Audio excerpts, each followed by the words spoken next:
doon sa batang yun. Yun lang po. Maraming pong salamat, Dr. Camille Garcia. Reverend Sunny?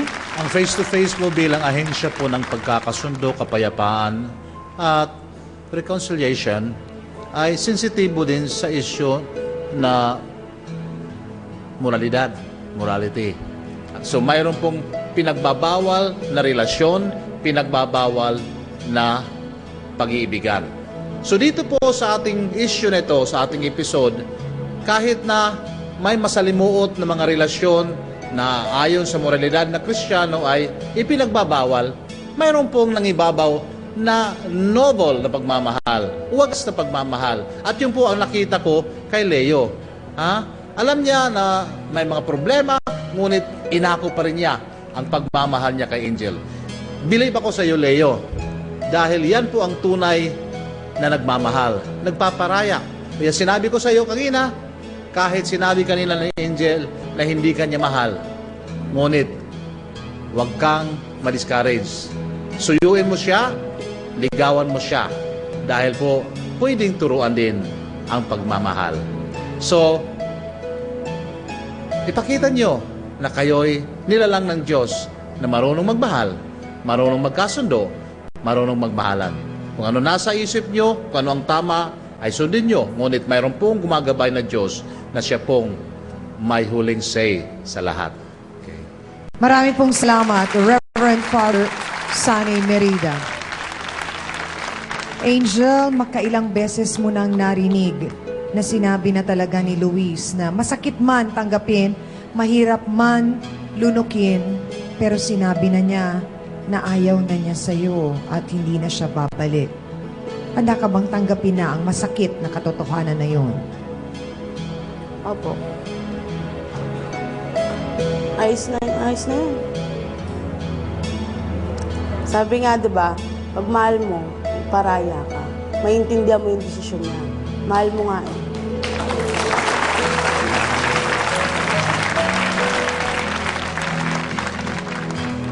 Paano na ang damdamin ni Leo na nasaktan din sa mga narinig niya, sa mga sinabi mo, sa mga nangyari? Meron ka bang mensahe para sa kanya? Sorry. Hindi ko naman... Wala eh. Mas lalo naman kitang kasi sasaktan kung ano eh. Kung itutuloy ko eh. Malay mo, kung space lang, di ba? Malay mo, tayo rin talaga. Leo, kaya mong tanggapin ang sinabi ni Angel na humihingi muna siya ng cool off, ng space para maunawaan din niya marahil ang kanyang sarili at ang kanyang pinagdadaanan. Handa naman po akong maghintay kung... Naku, tinan mo talagang mahal ka, Angel. Basta po, ang tante ay mahal ko siya.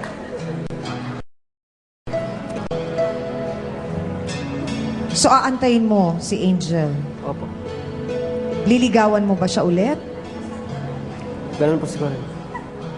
Willing ka ba na magkakilala kayo ng mabuti, Angel? Opo. Wala namang problema din. At pinapalaya mo na si Luis. Luis, narinig mo yon, yung desisyon ni Angel.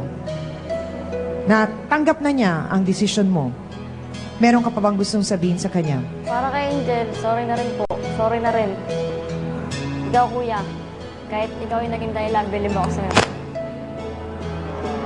Saludo ako sa'yo, kuya. Kahit ikaw yung naging dahilan ng ano namin. Angel, kaya mo bang tanggapin yung paghingi ng dispensa ni Luis?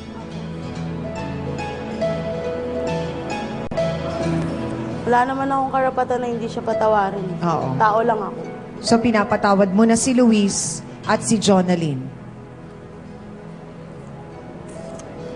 Maraming salamat sa ating mga panauhin. Aminan na po tayo mga kapatid.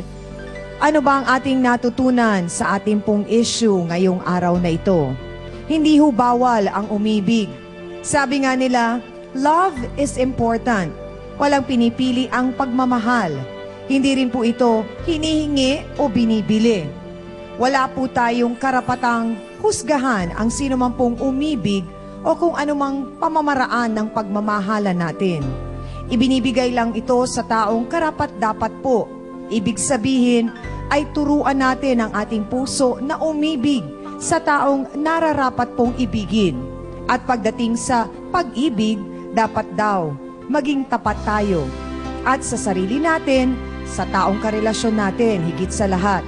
Huwag po tayong magsinungaling sa tunay nating nararamdaman dahil hindi lang po ikaw ang damay sa sakit na mararamdaman mo, kundi yung mga taong naglaan din ng oras, panahon at pag-ibig para sa iyo. Pero marami din po ang nagmamahalan o umiibig na nagkakamali at nasasayang. Kaya nararapat lang na gamitin muna natin ang ating pag-iisip bago po ang ating puso. At lagi po nating tandaan na ang taong marunong umibig sa sarili, may pagmamahal po sa sarili. Paalaala din po sa mga nanonood sa ating programa na wala po kaming hinuhusgahan at kinikilingan sa klase ng pag-ibig at pamumuhay na gusto pong tahakin ng sinuman. Maraming salamat po sa aking co-host na si kapatid na Hans Marcel, sa Dance Squad, kina B1 at B2, sa ating pong mahal na trio tagapayo, ang ating mga kasawsawan sa studio, ang mga sawsawero at sawsawera, higit sa lahat sa ating pong mga naging bisita na face-to-face pong nagbahagi ng kanilang kwento. Mga kapatid, samahan po ninyo kami ulit para sa isa na namang kwentong kapupulutan po natin ng aral at payo. Ako po muli, ang inyong siyang Abby na laging nagpapaalala, ang problema pwede mong tawanan, pero hindi mo yan dapat talikuran. Kaya kung may problema ka, harapin mo, pag-usapan natin yan face to face. Para po sa inyo to, mga kapatid. Sandali! Urasin pa niya yung biyanan niya ng baliw ka. Bakit ikaw hindi ka bastos? Di ba minura mo rin? Oo, bakit nasa katwiran ako? Ano bang sama ng Bakit po gumamamit? sinasabi ni Rosalie na hindi po ninyo tinuturing na anak yung anak po Ibang klase ninyo? po ang turing Kaya na- pinalayo ko, ma'am. Minumura niya, maski harap-harapan, umiiyak ako. Minumura niya yung anak ko. Isa lang na anak ko, minumura niya. Sino po ang nagmumura sa anak Yan, ninyo? minumura niya yung anak ko. Hindi ka pa mabangga. Patay ka na, mamatay ka na. Mabangga ka na sana. Meron bang ganyan sasabihin niya?